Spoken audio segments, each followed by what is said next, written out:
Chapter 6, Production. So far we have seen how to think about from demand side. Starting this chapter, we're going to start to think from supply side. How the suppliers, people who put up companies to produce things, what is it that they think about? What is important to them? Let's say you want to start a company. You want to be as a supplier. How would you think about, why would you even set up that company? How would you think about it?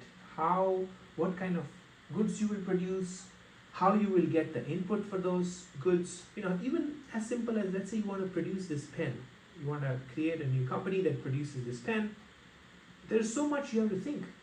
You have to think about where you're going to source this plastic from, where you're going to source this ink from, where you will put up the factory, what you will do with your selling those products that you build, like how is this product different, and so many things, right?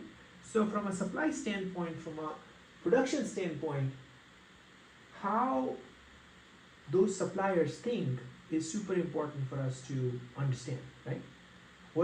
Why does a firm exist? Why is someone willing to be an entrepreneur, start a company, to produce things, even as simple as this pen? They exist primarily to build things efficiently and in the lowest cost, and to make profits eventually and share those profits to all the shareholders and to all the stakeholders. So in a sense, a company takes in capital, which is money that's needed to buy infrastructure that the company needs, the factories, the machines, and it employs people, permanent staff, temporary staff, sources inputs for the goods that it's trying to produce, and it's trying to coordinate this capital, labor, input coordination and efficiently in such a way that you can produce the best quality goods at the lowest price. That's why firms exist. So those are the things you have to start to think about. How, in simple terms, every firm has a production function which can be stated as Q equals F of KL. Q is like the total output, quantity of goods that are produced. F of KL is basically a function of capital and labor. You take in some amount of capital, you put up a factory, you employ people, you have some input that's coming in, and you produce output. So that's a production function. A production function simply says, what is the combination of capital and labor that can give me what output? And you want to maximize this production function. You want to have the right source of capital and right source of labor to produce the goods that you're trying to produce. Let's say I can build a factory that produces 100 pens, and with 2 people and $40 of investments, let's say, hypothetical numbers. But if I increase the number of people from 2 to 40, that might mean that I might be able to produce more, but it might also mean that I might be able to produce less. So how does that dynamic work? Let's find out. Yeah? For that, we have to look at this 2x2, where we have this x-axis of labor. If you change the labor, what's the change in output? Yeah? If my labor that I have, the labor input that I have, which is on the x-axis, how many people am I employing per month is on the x-axis, and on the y-axis, what is their output? If I plot a curve, I'll get a curve something like this. It has a steep slope, and then it starts to curve and starts to go down. So this S-curve that we see is the production function for one input variable. I've just looked at input of labor, but there's also capital, right?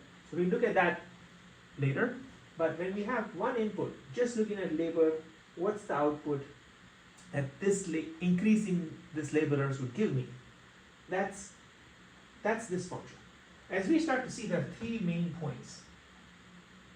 The curve starts slow, but then accelerates, and then starts to decelerate, and then it plateaus, and then it goes down. This is intuitive, right?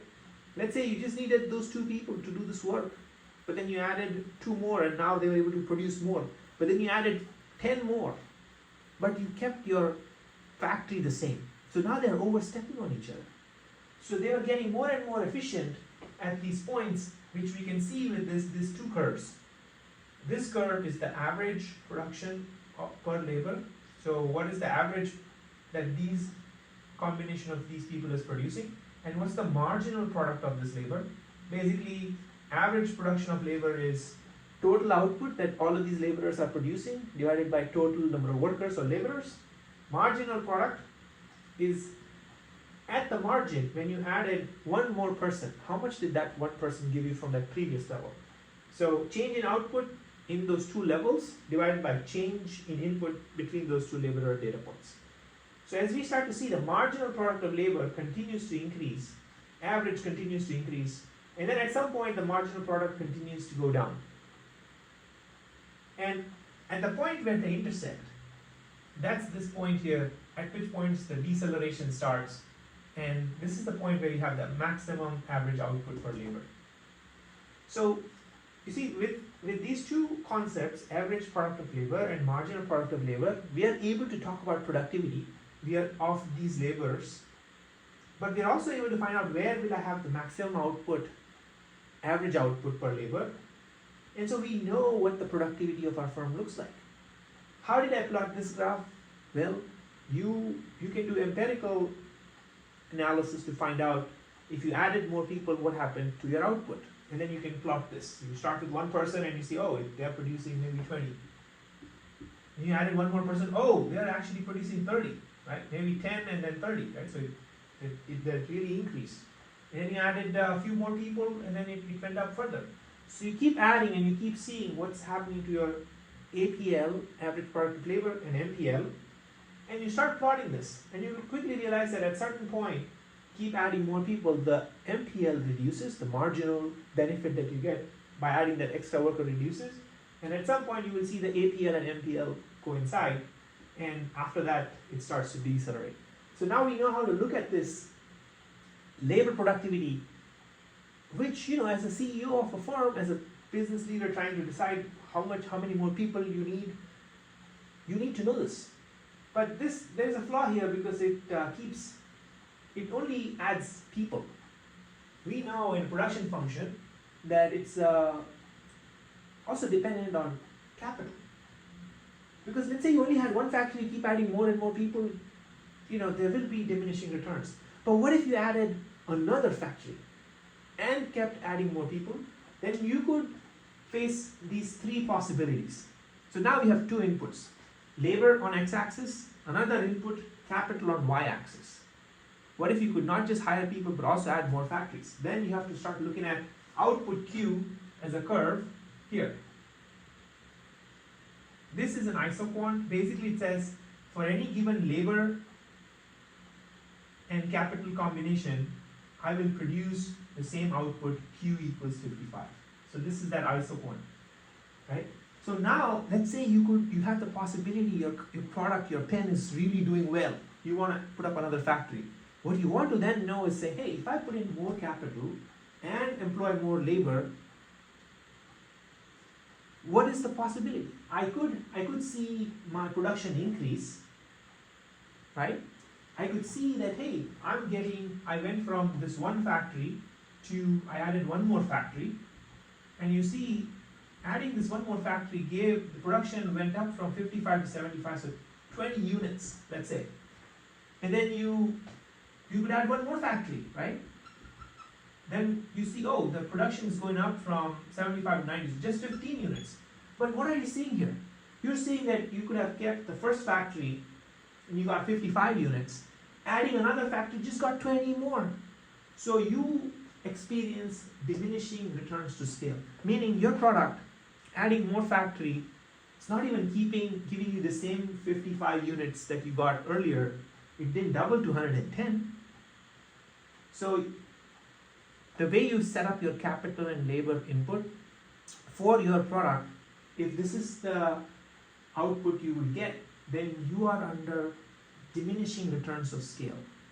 When you're diminishing returns of scale, you have to find out like what is this extra 20 actually going to benefit you or not, right? So, but at the same time, you could see this another possibility that you could have because your product is scalable. So you go from one factory to another factory, you get 10 units, from one other factory to one more factory, 10 more units. So you see, adding one more factory, is giving you the same return. Units are going from 55 to 65, 65 to 75. So this means that your model is scalable, meaning you can keep doing this infinite. You can keep adding more and more factories, and you can keep adding more and more products. But you could also see, so that's what it's called constant return to scale. So your product has constant return to scale as a supplier. But you could also see this possibility where you have increasing returns to scale. You add the first factory, you get 55 units. Second factory you add, you get 105 units, right? So let's say not 105, you could probably say it's 125, right? And then this is 250, 280. So you had the first factory, you had 55 units. The second factory actually more than doubled. Third factory further more than doubled, right? So you start to see increasing returns to scale, and that's possible because now you were able to leverage some of these people in the first factory, in the second factory, and they were able to train them quickly, and they were able to leverage resources across factories. You had the same input coming in from different sources, so you had scale economies working for you. So then you could be under increasing returns to scale. As an owner, you love this. Now you're able to get more with what you put in terms of capital and labor. So see, this is super important for us to know. You went from one factory, one input change to, okay, I'm able to change labor and capital. What is the change that I would experience? Yeah. So these are returns to scale, and these are choices that the company has. They need to know, what am I going to experience adding this new factory? If the overhead actually is worse because now you have to train up and your company and your employees are distracted, then that might be contributing to this first new factory, but maybe the second factory gets better, and so on. So as a decision maker of a firm who's supplying products, you need to know what dynamics you're going to face for the products you're building, and these functions or these statistics help us understand productivity. And remember, just changing one input or like labor and keeping capital constant, you will see diminishing marginal return, because your additional employee that you're hiring is not able to get the capital to work on, the machine to work on to produce more. They're actually sharing. So we went through APL, MPL, production with one variable and one factory situation.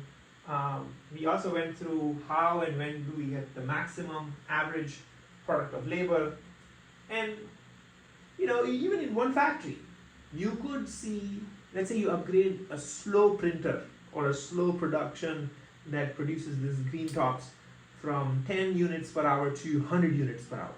So then your curve will shift up.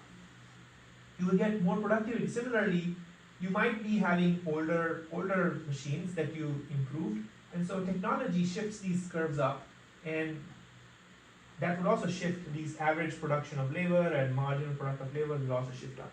So technology, adopting better capital, investing your capital in better technology, better machines, better machinery, helps us move these curves up and helps eventually get to better scaling model. So technology helps shift our output. We went to law of diminishing marginal return.